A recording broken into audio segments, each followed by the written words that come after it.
In court, he said, laughing, the judge is my friend. You're leaving this room with nothing, soldier. He wore the word like a sneer, soldier, as if service meant weakness, as if years of sacrifice made me disposable. My wife smirked, crossed her legs, didn't look at me.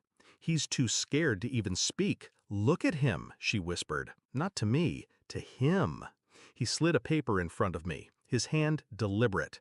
The kind of move you make when you know the game's over. Sign it, now. I looked at the document. Property, pensions, custody of the dog I bought her the night I returned from overseas. Everything. Hers. He waited. She smiled. I picked up the pen and smiled back, just slightly, because I already knew how this ended. It started with the password change. Not hers, mine. One night I logged into our joint account, or tried to. Denied. The recovery email had been switched. Notified to a shared inbox she assumed I never checked. Wrong assumption. A week later, the savings were moved. Quietly, strategically. Then came the whispers. Mutual friends dropping phrases like, weird timing, and didn't you guys just refinance? She came home late, started wearing perfume again, the one she used to say gave her migraines. Then her phone lit up at 2:14 a.m. Miss you already. No name, just the message. But she smiled in her sleep. I sat in the dark, listening to the hum of the ceiling fan, letting the truth take root. I didn't confront her. I documented. I copied texts from her cloud account, exported them as PDFs, created a backup of the backup. Calls, voicemails, calendar invites to lunch meetings that never made it to her work schedule. I paid for a private investigator, the best I could afford. He didn't disappoint. Photos, hotel invoices, dinner receipts.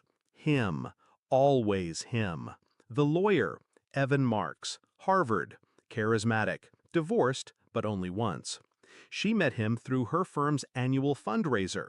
Apparently, they'd been involved for 6 months, maybe more. She planned everything, right down to filing first. Divorce, false claims of mental instability, even a protective order preemptively filed in case he lashes out.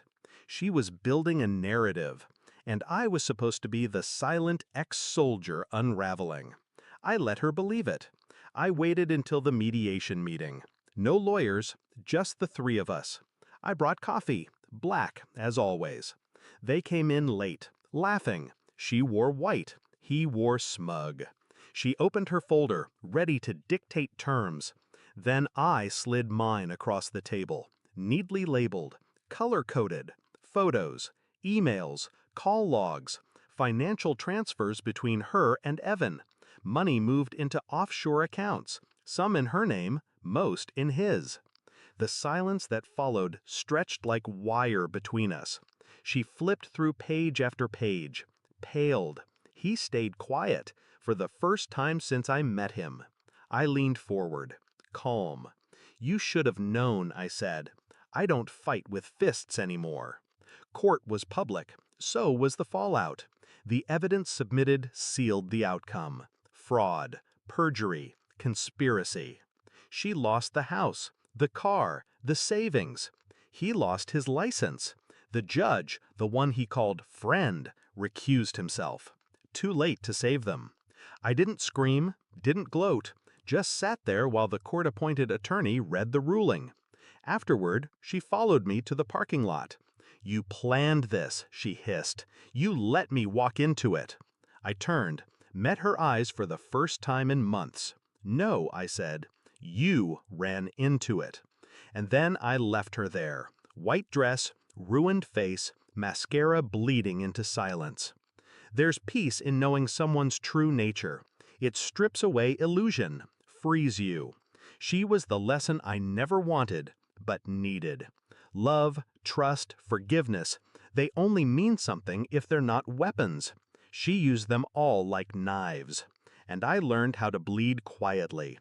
That's the thing about people like her. They think silence means weakness. But I've seen real war, Real loss. She was just noise. And now, she's gone.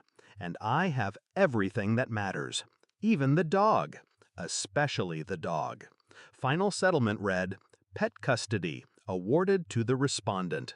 I smiled when I signed that page. The last page. The only one that meant anything.